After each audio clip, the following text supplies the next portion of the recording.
Hashtag why some paintings feel alive when you stand in front of them. Have you ever stood in front of a painting and suddenly felt that someone was looking at you? You know it is only paint on a surface. You know the person in the painting cannot move.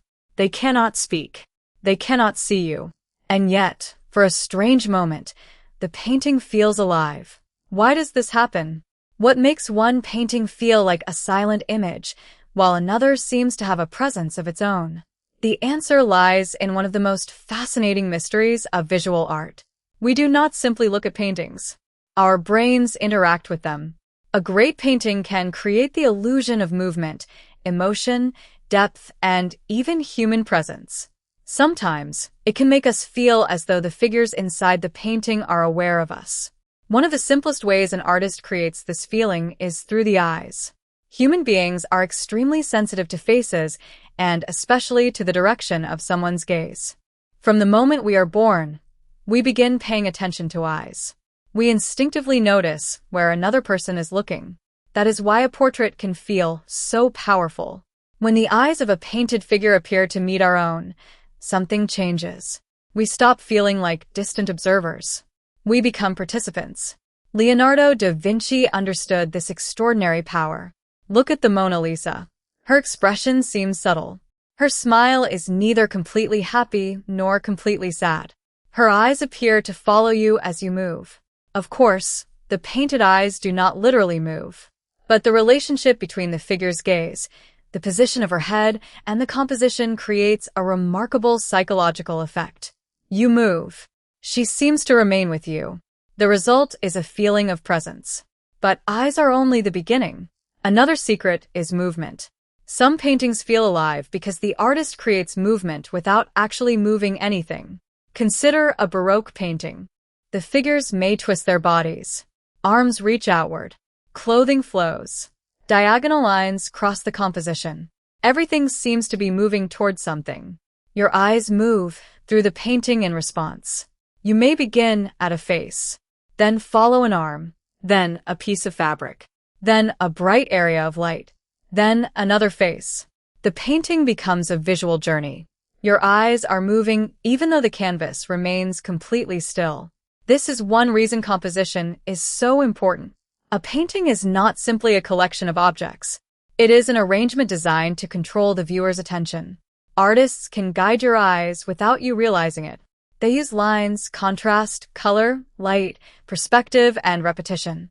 A road disappearing into the distance can pull your eyes toward the horizon. A person's arm can direct your attention toward another figure. A bright face can become the center of the composition. A strong diagonal can make the entire scene feel unstable or energetic. Your eyes follow these clues automatically. And because your eyes are moving, your brain experiences the painting as something active. There is another fascinating technique. It is called ambiguity. When an artist does not tell us exactly what a person is thinking, our brain tries to complete the story. This is one reason mysterious portraits can feel so alive. We look at a face and begin asking questions. What is she thinking? Is he sad? Is she smiling? What happened just before this moment? What will happen next? The painting has stopped being a static object. It has become a story inside our imagination. And our imagination supplies the movement. This is particularly powerful with portraits. A great portrait does not necessarily show every detail. Sometimes, the artist leaves something unresolved. The viewer fills in the missing information. In that sense, the painting becomes partly created by the person looking at it. That may be why two people can stand before the same portrait and experience completely different emotions. One person may see sadness. Another may see confidence. Another may see mystery. The paint is the same. The viewer is different.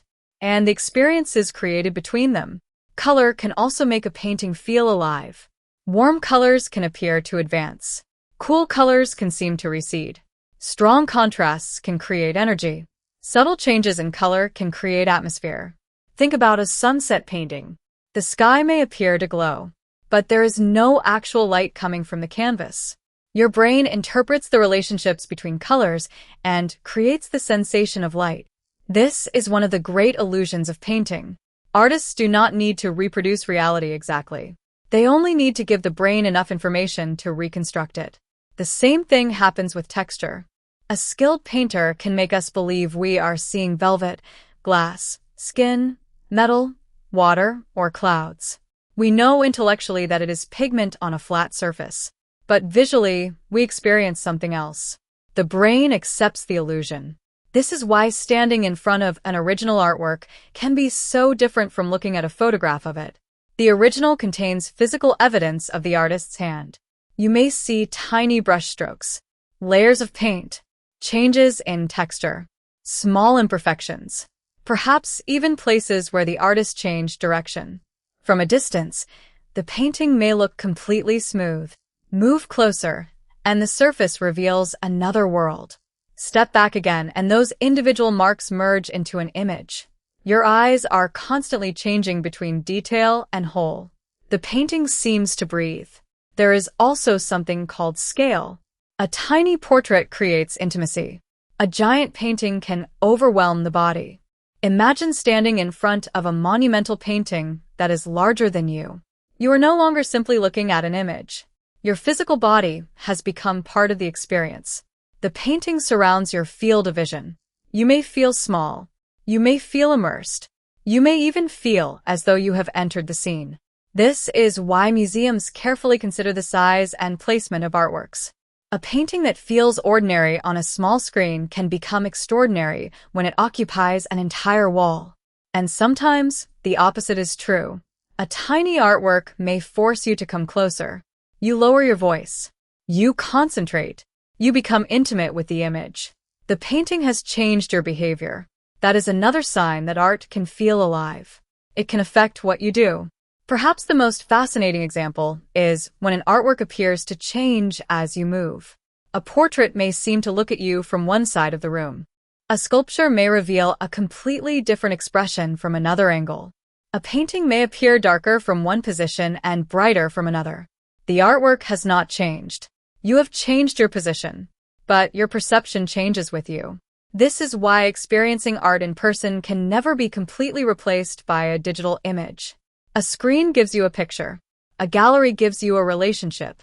You bring your body into the space. You move. You pause. You approach. You step away. The artwork responds through perception. And perhaps this explains why some paintings stay in our memory for years. We don't remember every detail. We remember how they made us feel. We remember standing there. We remember the face, the light, the silence. The strange sensation that, for a moment, something painted centuries ago felt completely present. So the next time you stand before a painting that seems alive, don't immediately ask how the artist painted it. Ask yourself something deeper. What is the painting doing to me? Is it controlling where I look? Is the figure looking back? Is the composition creating movement? Is the mystery coming from the painting or from my own imagination? Because the life of a painting does not exist entirely on the canvas. Part of it exists in the eyes of the person standing in front of it. The artist creates the image, but the viewer completes the experience. And perhaps